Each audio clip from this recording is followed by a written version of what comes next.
জনপ্রিয় একটি ভর্তা হচ্ছে রসুন ভর্তা। রসুন ভর্তাটি সবাই খুব পছন্দ করে, আর আজকে আমি এই রসুনের ভর্তা করে দেখাচ্ছি। এখানে আমি 5-6টা মতো রসুন নিয়ে নিয়েছি, বড় বড় রসুনগুলো আমি এপিট ওপিট করে খুব ভালোভাবে পুড়িয়ে নিচ্ছি। খুব ভালোভাবে পুড়িয়ে নিতে হবে, আবার একেবারে অতিরিক্ত পোড়ানো যাবে না। যখনই দেখবেন এরকম গাটা একটু পোড়া পোড়া ভাব হয়ে গিয়েছে তখনই নামিয়ে নিতে হবে। তো এই পর্যায়ে কিন্তু আমি এখন নামিয়ে নিব। এটা একদমই পোড়ানো হয়ে গেছে, এর বেশি আমি পোড়াবো। বেশিক্ষণ সময় ধরে এটা পোড়ানোর কোনো দরকার নেই, তাতে কিন্তু পুষ্টিগুণ সবই নষ্ট হয়ে যাবে। তো এই পর্যায়ে কিন্তু আমি এটাকে নামিয়ে নিয়ে খোসা ছাড়িয়ে নিচ্ছি, আর খুব ইজিলি কিন্তু খোসাগুলো ছাড়িয়ে যাচ্ছে। একটু টাচ করলেই দেখতে পাচ্ছেন বেরিয়ে আসছে কোয়াগুলো। আপনারা নিশ্চয়ই জানেন যে ওষুধের গুণাগুণ অনেক বেশি এই রসুনে, আর এই রসুনটা খেলে কিন্তু গা ব্যথা, পিঠ ব্যথা, মাজা ব্যথা, যত রকমের ব্যথা আছে আমাদের মহিলাদের বিশেষ করে, সব ব্যথাগুলো কিন্তু নিমেষেই দূর হয়ে যায় এবং বিভিন্ন রোগের প্রতিরোধ করে। তো সবগুলো রসুন আমি এভাবে কোয়া ছাড়িয়ে নিয়েছি। এখন এগুলোকে আমি রেখে দিচ্ছি এক সাইডে। চুলায় একটা কড়াই বসিয়ে দিয়ে তার ভিতরে দিয়ে দিলাম 1 টেবিল চামচ মতো সরিষার তেল, 3-4টা শুকনো মরিচ, এগুলো দিয়ে একটু ভেজে নিচ্ছি। ভর্তার ভিতরে কিন্তু শুকনো মরিচ না দিলে আমার একদমই ভালো লাগে না, তবে যাদের পছন্দ না, যারা শুকনো মরিচ খেতে পছন্দ করেন না বা দিতে পছন্দ করেন না, তারা স্কিপ করবেন। মরিচগুলো উঠিয়ে নিয়ে তার ভিতরে দিয়ে দিলাম এখন পেঁয়াজ কুচি, আর এই পেঁয়াজ কুচিগুলো কিছুক্ষণ সময় ধরে নেড়ে চেড়ে নিব। এখন দিয়ে দিচ্ছি এর ভিতরে 1 চামচ কালো জিরা।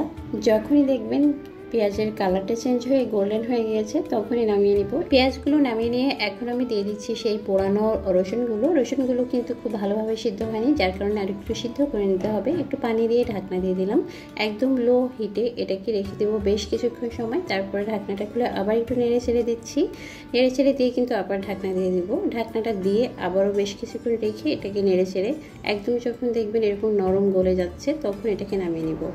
দেখেন অনেকটা কিন্তু সফট হয়ে গিয়েছে এবং একদমই সিদ্ধ হয়ে গেছে। ভর্তার জন্য একদমই পারফেক্ট এবং রেডি হয়ে গেছে। এখন আমি এখানে 3টা শুকনো মরিচ দিয়ে একটু লবণ দিয়ে নিলাম। এটাকে খুব ভালোভাবে হাত দিয়ে মেখে নিব। আমি যেহেতু আগে 1 টেবিল চামচ সরিষার তেল দিয়ে সবকিছু ভেজে নিয়েছি, তাই বাড়তি কোনো তেল ব্যবহার করছি না। ভেজে রাখা পেঁয়াজগুলো এখন দিয়ে একটু ভালো করে মেখে নিব, সফট করে নিব। আর এগুলোকে মেখে নিয়ে এর ভিতরে দিয়ে দিচ্ছি সেই রসুনগুলো কিন্তু অনেক সফট হয়ে গেছে। এখন হাত দিয়ে একটু চাপ দিলে দেখবেন খুব ভালোভাবে এটা মিশে যাবে।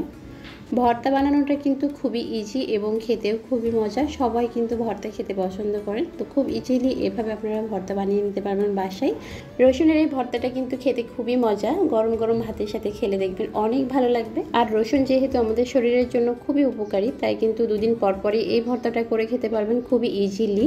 আর যদি পারেন তাহলে সকালবেলা 2 কোয়া রসুন, কাঁচা রসুন আপনারা খালি পেটে খাবেন, সেটা কিন্তু আমাদের বিভিন্ন রোগ প্রতিরোধ করবে। তো এই ছিল আজ সহজ রেসিপিতে রসুনের ভর্তা। যাদের কাছে আজকের রেসিপি খুব সহজ মনে হয়েছে এবং ভালো লেগেছে, অবশ্যই পেজটি ফলো দিয়ে আমার ভিডিওটি শেয়ার দিবেন। সবাই ভালো থাকুন, আল্লাহ হাফেজ, আসসালামু আলাইকুম।